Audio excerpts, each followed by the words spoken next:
Hello friends, तो शुरू करते हैं आज का पहला लेक्चर प्रोबेबिलिटी एंड स्टैट्स का ऊपर। और इसमें हम लोग देखेंगे कि प्रोबेबिलिटी एंड स्टैट्स हम लोग क्यों ही पढ़ें, क्या ज़रूरत पड़ गई जो मैथमेटिशियन को प्रोबेबिलिटी एंड स्टैट्स का सब्जेक्ट निकालना पड़ा।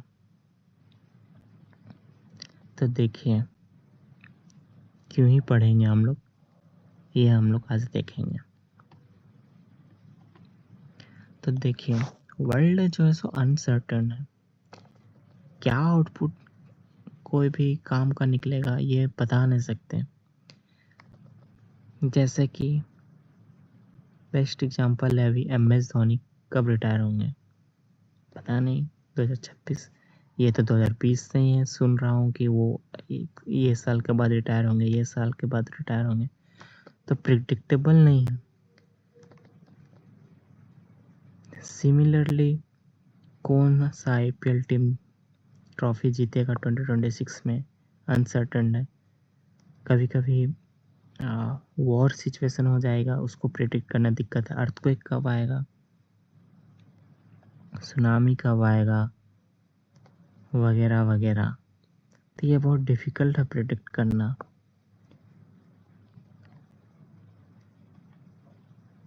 उसी के लिए डिसीजन जो हम लोग को लेना रहता है कि कब क्या डिसीजन ले, उसके लिए भी ज़रूरत पड़ता है प्रोबेबिलिटी एंड स्टैट्स का।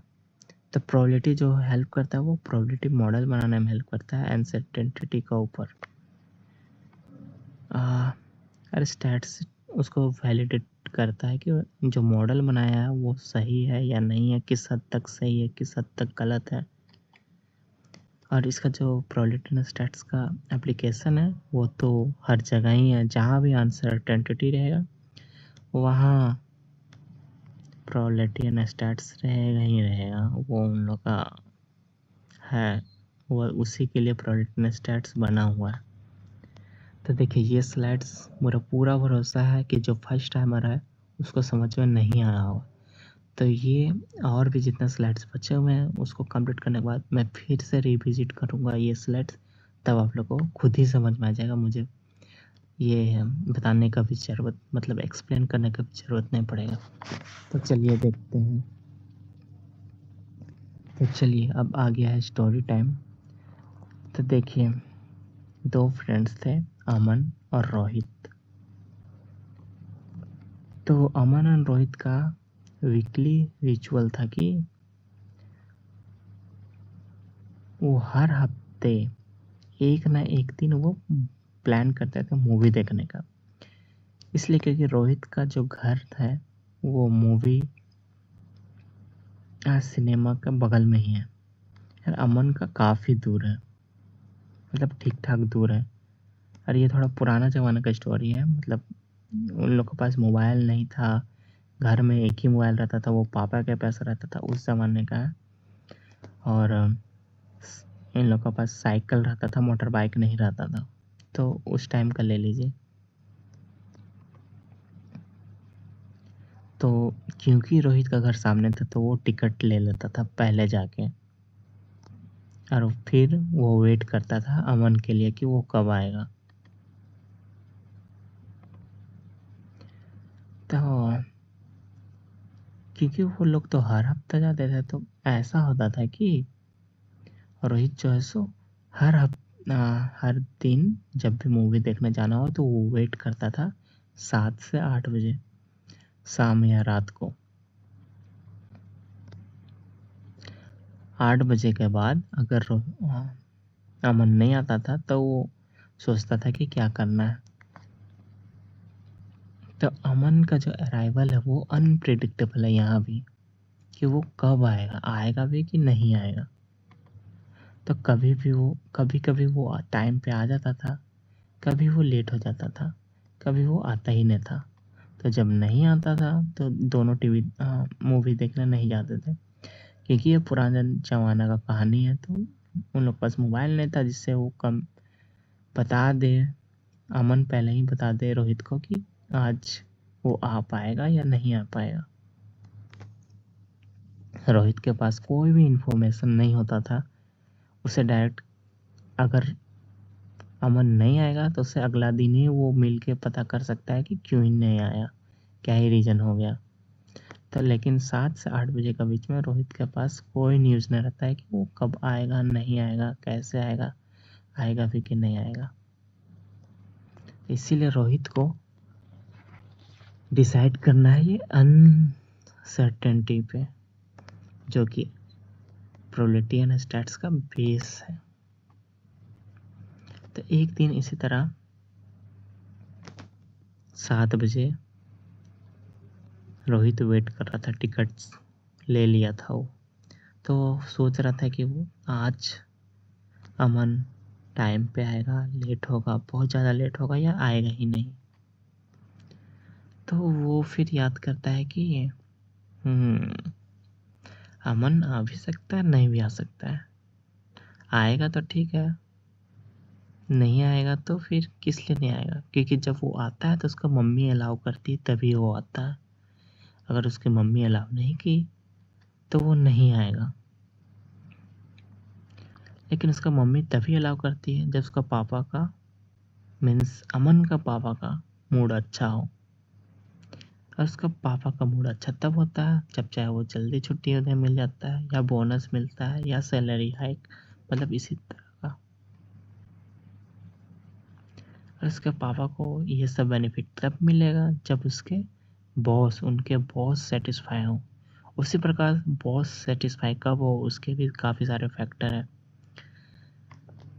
ये चेन कंटिन्यू होगा, मगर ये चेन अमन की रोहित के लिए इतना कॉम्प्लेक्स है कि वो ये सब पता कर ही नहीं सकता है कि वो उनका बॉस खुश है नहीं, उनका पापा का मूड कैसा है, मम्मी अलाउ करेगी नहीं करेगी।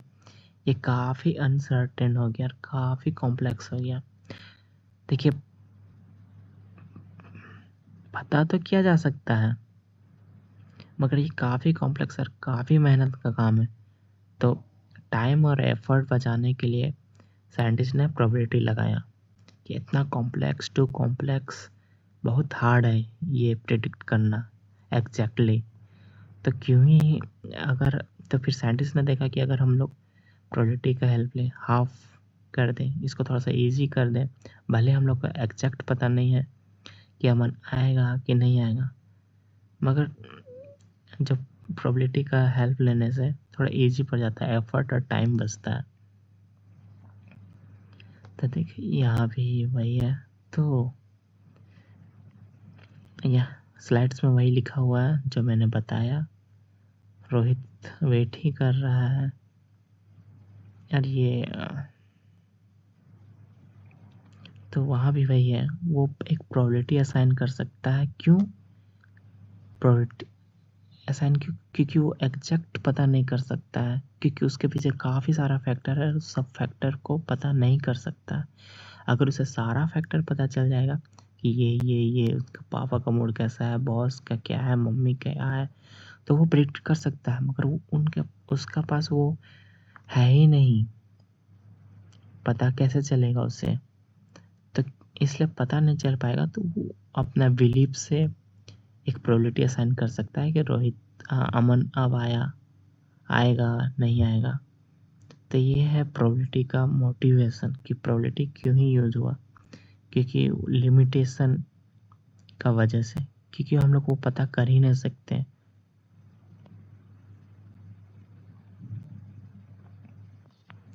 तो देखें जो फर्स्ट स्लाइड्स में जो मॉडल था कि प्रोबेबिलिटी मॉडल, तो उसका थोड़ा सा यहाँ इंट्यूटिव आप लोग को एक स्टोरी का थ्योरी इंट्यूटिव आइडिया मिलेगा।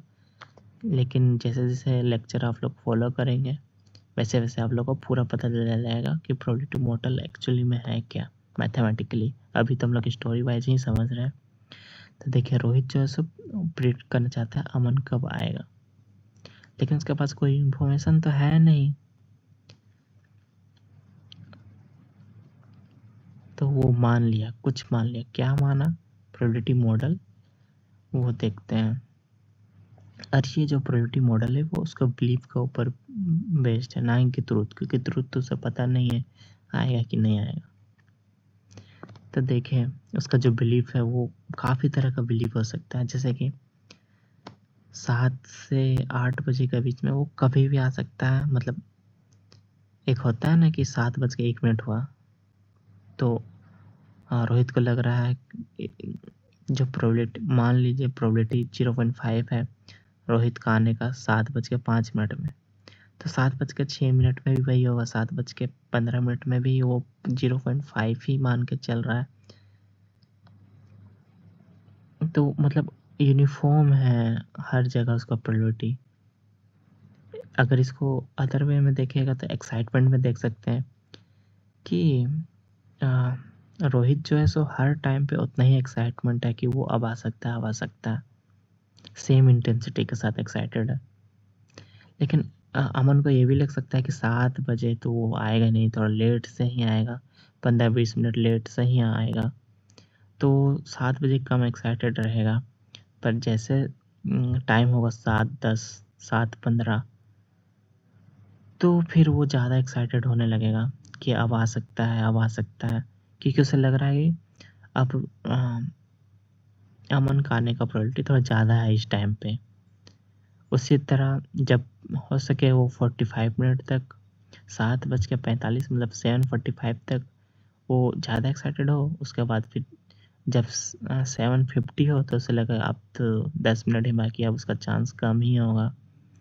या फिर ऐसा भी हो सकता है कि टाइम के साथ बढ़ते जाए कि अब तो 10 मिनट ही बाकी है, इसका मतलब आने का चांस ज़्यादा है उसका। तो ऐसा भी हो सकता है।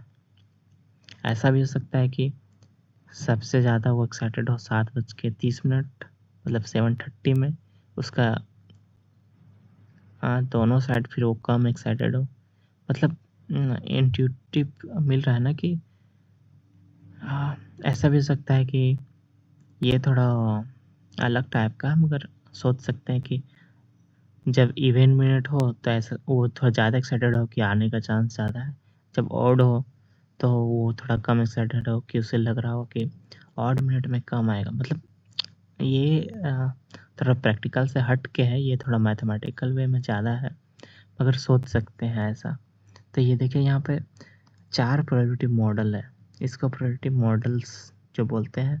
तो यहाँ मतलब ये इंट्यूटिव के स्टोरी लाइन के हिसाब से आप लोग को इंट्यूटिव आइडिया मिल रहा है।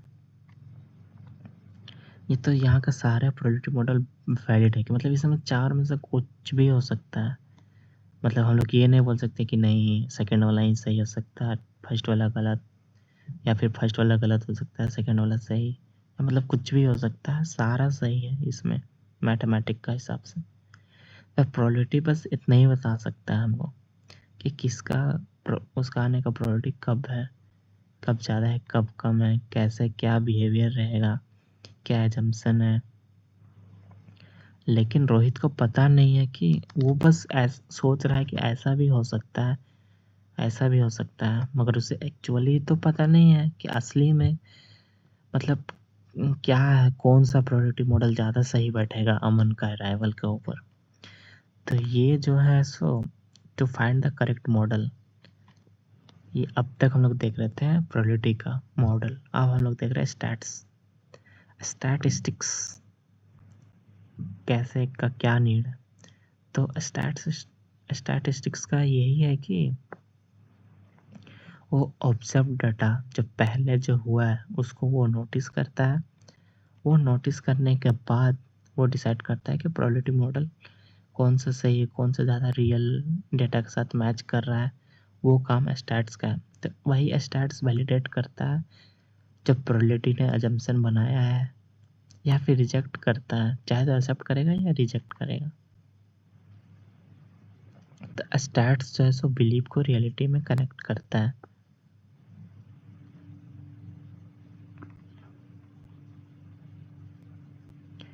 तो देखिए जो रोहित के पास डेटा है वो ये है कि अराइवल टाइम हर वीक में वो कब आ रहा है, कितना लेट से आ रहा है, कब नहीं आ रहा है, बहुत हफ्ता तक किया। उसके बाद वो थोड़ा एस्टिमेट कर रहा है। मान लीजिए कि प्रोडक्ट टी मिनट्स में वो आ रहा है, तो वो नोटिस कर रहा है कि वो एक 60 मिनट मतलब 1 घंटा का पहले ही आ जा रहा है। कभी-कभी वो 1 घंटा के बाद आया होगा, मगर मैक्सिमम 99.99% वो 1 घंटा के अंदर ही आ जा रहा है। इसीलिए वो बस 1 घंटा ही वेट करता है। बहुत बहुत ही कम चांस है, बहुत ही कम चांस है कोई 1 घंटा के बाद आएगा। तो ये सब जो हम लोग इन्फरेंस कर रहे हैं, एस्टिमेट कर रहे हैं डेटा से, ये स्टैट्स का ऊपर बेस्ड है। तो यही है यहाँ पे कि जो डेटा कहेगा स्टैट्स उसको निकालेगा, स्टैट्स उसको इन्फरेंस करेगा। डेटा से जो चीज़ भी पता चलेगा वो स्टैट्स निकालेगा और वो डिसीजन लेंगे, हम लोग डिसीजन लेंगे जो भी स्टैट्स इन्फरेंस करेगा।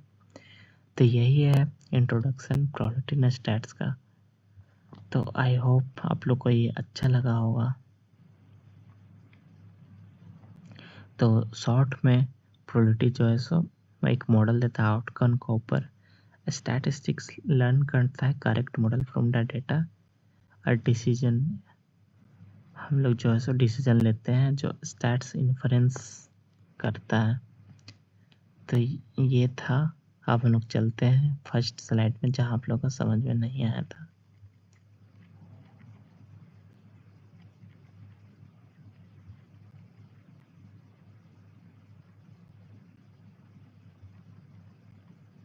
ये तब लोग को दोबारा पढ़ते हैं की पॉइंट्स। आई होप आप लोग को अब समझ में आ जाएगा। तो क्योंकि वर्ल्ड अनसर्टेन है, अब आप लोग को अनसर्टेन क्या है समझ में आ गया होगा, जो कि प्रिडिक्ट नहीं किया जा सकता है। तो डिसीजन जो है सो डाटा जो डाटा हम लोग को कहेगा उसी के ऊपर हम लोग डिसीजन लेंगे। क्योंकि अनसर्टेन है तो कुछ तो उपाय करना पड़ेगा हम लोग को। तो फिर प्रोबेबिलिटी क्या करता है, मॉडल बनाने में हेल्प करता है अनसर्टेनिटी के ऊपर। और स्टैट्स उसको वैलिडेट करता है कि सही है या गलत है, किस हद तक सही किस हद तक गलत है। इसका एप्लीकेशन है वो तो हर जगह ही है, AI, finance, data science, habit, decision making, risk analysis, सारा जगह जहाँ भी अनसर्टेनिटी आएगा प्रोबेबिलिटी स्टैट्स आएगा ही आएगा। तो चलिए इसी का साथ एक चीज़ और, आप लोग को अगर ये स्लाइड्स चाहिए होगा तो आप लोग मेल करें, जो भी मेल आईडी दिया हुआ है यूट्यूब चैनल के ऊपर। Thank you and I hope आप लोग को अच्छा लगा होगा। तो लाइक एंड सब्सक्राइब कर दें और जल्दी मिलते हैं अगला लेक्चर के ऊपर। Thank you.